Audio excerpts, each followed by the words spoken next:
So Elishama abadde ne connection ennungi n'abazadde nga tewali buzibu.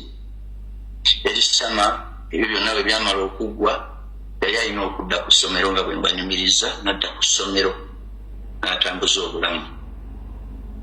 Elishama mu wiiki ey'okusatu zaali ziwera essaawa 11:04 essomero lya Seeta nga headmistress ayitibwa Namulondo ng'akubira maama wa Elishama essimu ku ssaawa 11:04 n'amugamba maama Elishama nti ani ono kubanga essimu oli yali tagikola ki tagimanyi.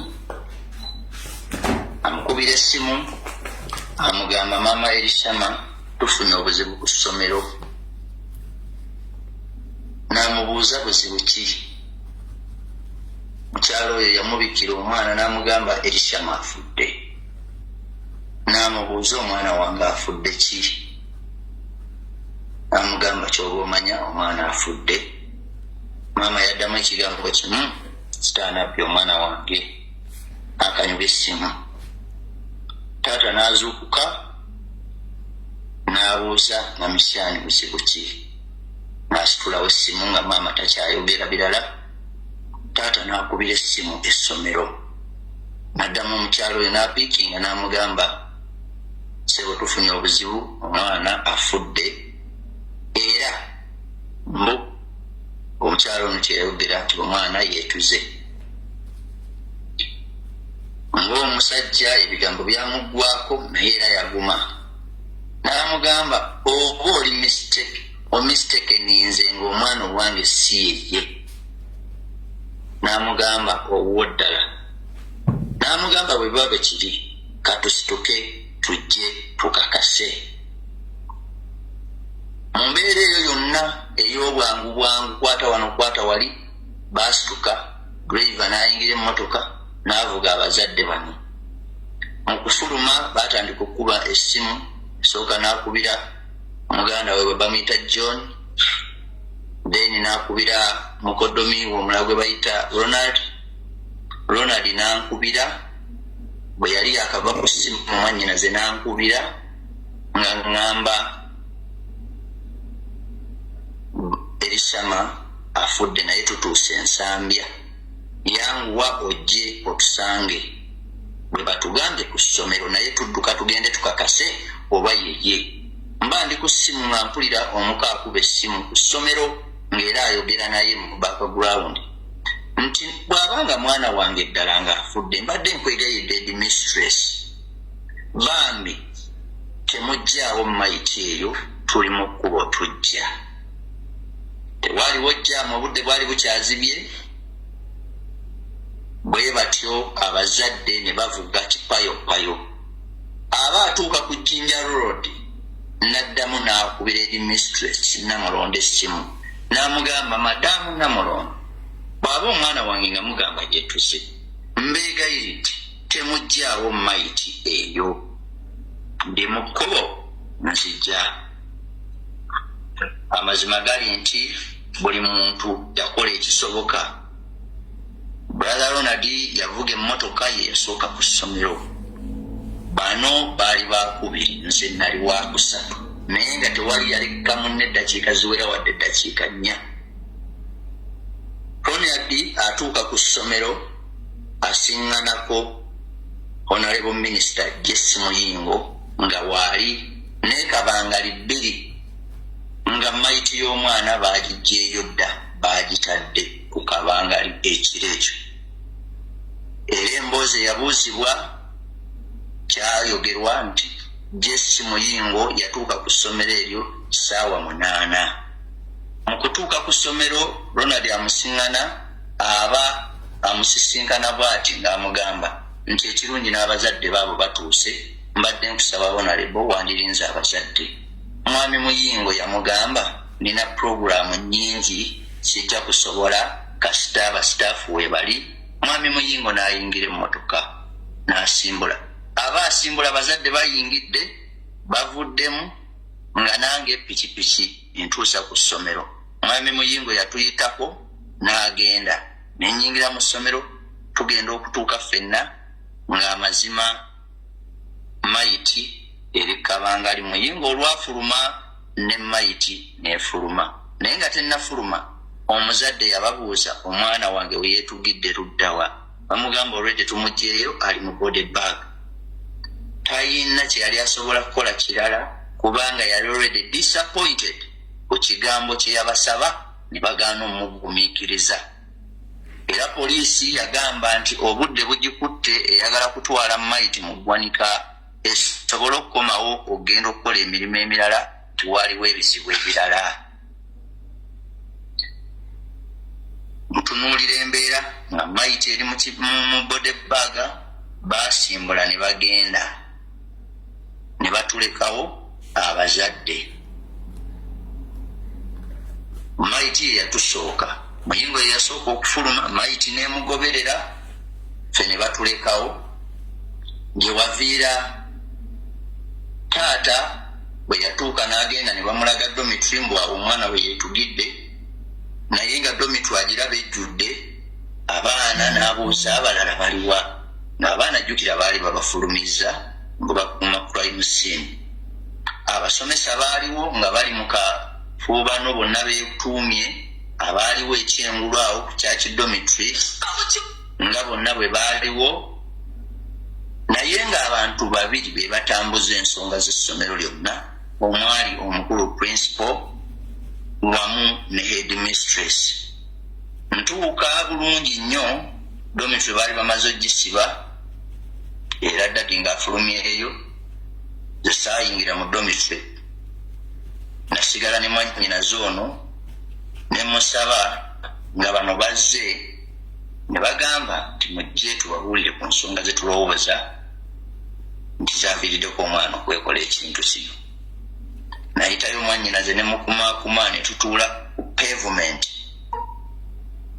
bwe twatuula omukulu principal n'atandika okusoma ebiviiriddeko omwana bwe byamuleetedde okwetuga ng'omwana ono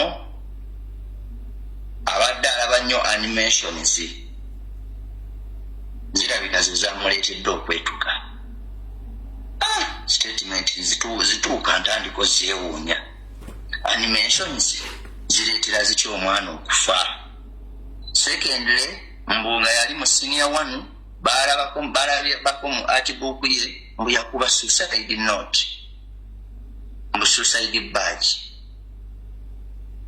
kakati suicide badge gye bagamba netuginoonya nemu artbook ye nga teriimu suicide badge twagikebera tetwagiraba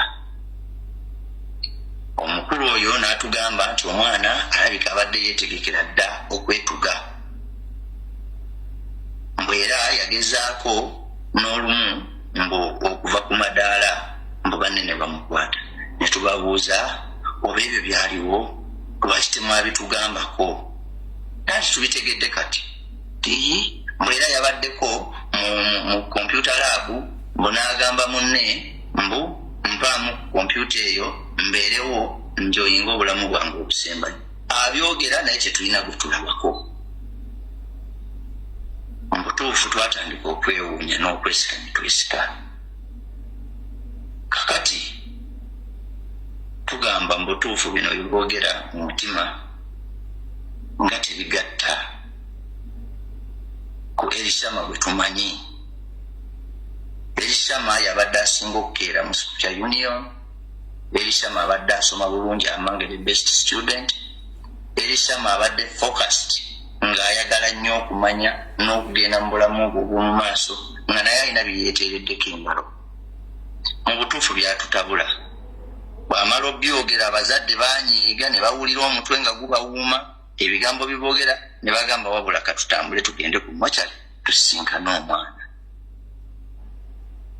amazima baatambula naye nze nasigalawo waliwo omuzadde yali asigadde ng'ayagala kulaba ku mwana waba abamu be twali tukoze eki tusisinkanye nga omuzadde azze omu kati nsigalawo naye ayita omwana we amubuuza omwana n'agamba nti ffe twabadde mu domitry ekiro saawa eyo nga 9 ne batuyita ne bateeka eno ne badde tebannatugamba nsonga ekola ki eriwo. So omwana oyo yali mu HSC. Kati nzirayo mbuuza headmistress mubuuza naye ekituufu omwana waffe yafudde ki? Angamba omanyi omwana oyo alabika ekyamuse kirabika abadde ne depression from his family. Era nga bwe nkyogera era bwe naga depression ng'eva ku kiku Elishama awo nga bunaye nga ngamba kambiira omukazi ono ebiganza ekigambo kya ngambye sirabeera we kigattira ku mwana ono. Siwakanira mwana waffe naye ng'ebigambo gwe babiteekako nga tebifiitingako. Waliwo omwana gw'ogamba nti abadde mupakufu abadde yeegalabanja nnyo naye nga buli kye bateekako Elishama tekigatta. Twatambula ne tusimbula emmotoka ne tubaviira ne tumusiibula ng'essomero ne tugenda ku mokyale. Twatuuka ku mokyale ku ssaawa nga 2:30 ez'okumakya. Abantu batandika okujja be tukola nabo mu business community n'emikwano gya taata ne maama n'emikwano gyaffe batusiŋŋanawo ku mokyale. Ne tulinda maiti. Twatuuka tubuuza maiti yatuuse nti nedda. Twalinda maiti mpaka ssaawa 5. Maiti bagireeta tutuuka tusaba nti twagala tulabe ku maiti yaffe. Baatukkiriza abantu 5, taata, nze, senga omu ne ba anko abalala baaliwo 2. Nga tuliwo ba anko 3 ne mukoddomi ng'alinawo sisita we ne brother w'omulala. Maiti ne bagireeta ey'omwana. Tugenda okulaba nga maiti erimu essuuka eri spaced. Naye ng'essuuka eringanga bw'ozinga ekiwuzi oba ekitambaala ky'okummeeza ekiteeketeeke kye bagenda okulabika nti oba bakyalira ku mmeeza naye ng'eringa engolole. Essuuka nga tugitunulamu nga tetulaba mwana we yagirwaniddemu teyeezinze. Ne ngamba ne taata n'anyeenya omudalaga essuuka eno. Katugezaako okwagala okukyusa maiti. Dokita n'atugambirawo nedda temukwata ku maiti mukireke. Amazima gali nti twatandika okwongera okufuna ennyiike n'okuwakanyiza ddala nti ono omwana teyeetuse. Nze kamwa kwogera saalabako okubanga natuukira mu bulago yali mu t-shirt nga era osobola okulaba obulago naye ng'eno essuuka bagimuyitaddemu buteesi wano ng'ate nga zekimala nga n'omutwe gwe guyitamu. Kubanga yalinganga bw'ogamba nti omuntu afooye n'asumulula ettaayi ye n'agireka mu luuzi ennene. Bwe twafuluma ebweru nga batugambye ndowooza mulabyeko naye ng'emikono giri straight egy'omwana. Ku t-shirt ye kwaliko ettonde ly'eddusu ndowooza limu just enough nga bw'ogamba akatonnyeze size y'olwala nga bw'otunula ku lwala luno ogamba nti keeka size kano. Amatonde g'amalusu limu 2 nga lyeringa erigudde nga bw'ogamba essande erigwa mu lugoye. Omwana ne tumwetegereza.